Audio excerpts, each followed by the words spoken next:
সেই বাকী কেইজনে লগত যে নাচিছে তেওঁলোকৰ একো নাই কাৰণে এইবিলাক কৰি আছে, নহ'লে কাৰোবাৰ সন্মান থকা মানুহে এই কাম কৰে নেকি? 3 জন বিদেশী আৰু বাকীখিনিতো মই কমেই।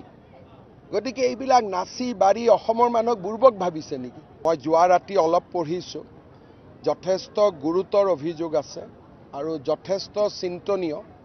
এই বিষয়ে মই কেবিনেটত আলোচনা কৰিম আৰু প্ৰতিবেদনখনৰ যিমানখিনি পাৰোঁ কনফিডেন্সিয়েলখিনিক বাদ দি যিমানখিনি পাৰোঁ আমি সংবাদ মাধ্যমৰ আগতো প্ৰকাশ কৰিম।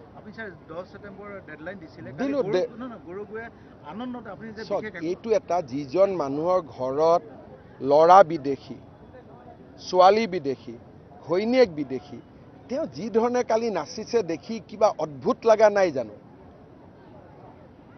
ঘৈণীয়েক বিদেশী অস্বীকাৰ কৰিব নেকি? নকৰে। পুতেক বিদেশী অস্বীকাৰ কৰিব নেকি? নকৰে।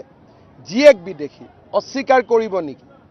আজি যদি মই কংগ্ৰেছত থাকিলোহেঁতেন মই ধাক্কা দি ষ্টেজৰ পৰা নামাই দিলোহেঁতেন যে মহাত্মা গান্ধীয়ে দেশ স্বাধীন কৰিলে, সভাপতিৰ ঘৰত 3টা পৰিয়ালে বিদেশী, সেই বাকী কেইজনে লগত যে নাচিছে তেওঁলোকৰ একো নাই কাৰণে এইবিলাক কৰি আছে, নহ'লে কাৰোবাৰ সন্মান থকা মানুহে এই কাম কৰে নেকি? 3 জন বিদেশী আৰু বাকীখিনিতো মই কমেই। গতিকে এইবিলাক নাচি বাঢ়ি অসমৰ মানুহক বুৰ্বক ভাবিছে নেকি? অসমৰ মানুহ বুৰ্বক নেকি? তেতিয়াহ'লে আমাকো ব্ৰিটিছৰ পাছপৰ্ট বনাই দিয়ক। যদি ব্ৰিটিছতে পাছপৰ্ট হ'ব লাগে, চাহ বাগিচা ল'ৰাজনকো ব্ৰিটিছ বনাই দিয়ক, বড়ো মানুহজনকো ব্ৰিটিছ বনাই দিয়ক, ৰাভাজনকো ব্ৰিটিছ বনাই দিয়ক। এটা ফটো আমি নহয় নেকি? এটা ফটো আমি লিমিট থাকিব লাগে। ফটো আমি লিমিট পাৰ হৈ গৈছে। 3টাকৈ মানুহ বিদেশী, প্ৰথম বিদেশী কেইজনক স্বদেশী কৰকচোন, তাৰ পিছত বিহু নাচি দেখুৱাব। এইবিলাক চাওক, সেইবিলাক হ'ল আপোনাৰ ভাষা বা তেওঁলোকৰ ভাষা। ইয়াতকৈ কি এটম বম লাগে যে 3টাই মোৰ ঘৰত বিদেশী? যদি হিমন্ত বিশ্ব শৰ্মাৰ ঘৰত 3 জন বিদেশী হ'লহেঁতেন আপোনালোকে কি কৰিলে?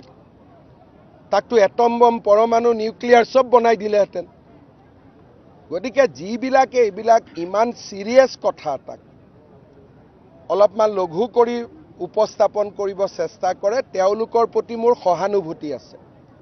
গতিকে তেওঁলোকে দেশৰ কল্যাণো নিবিচাৰে, ৰাষ্ট্ৰৰ কল্যাণো নিবিচাৰে। গৌৰৱ গগৈয়ে ক'লে মই পাকিস্তান গৈছোঁ, এখন পেপাৰে সুধিছে নেকি আপুনি 10 দিন কি কৰি আছিল কওক বুলি? গতিকে কোনোবা সংবাদ পত্ৰৰ সাংবাদিক বা কোনোবা এডিটৰে এইটোক চিৰিয়াছ বুলি নাভাবিব পাৰে, আমাৰ কাৰণে এইটো চিৰিয়াছ ইছ্যু। ব্যৱস্থাটো গ্ৰহণ কৰাৰ 2টা ৰাস্তা থাকে।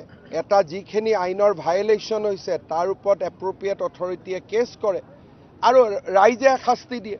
গতিকে ব্যৱস্থা মানে কি যে মই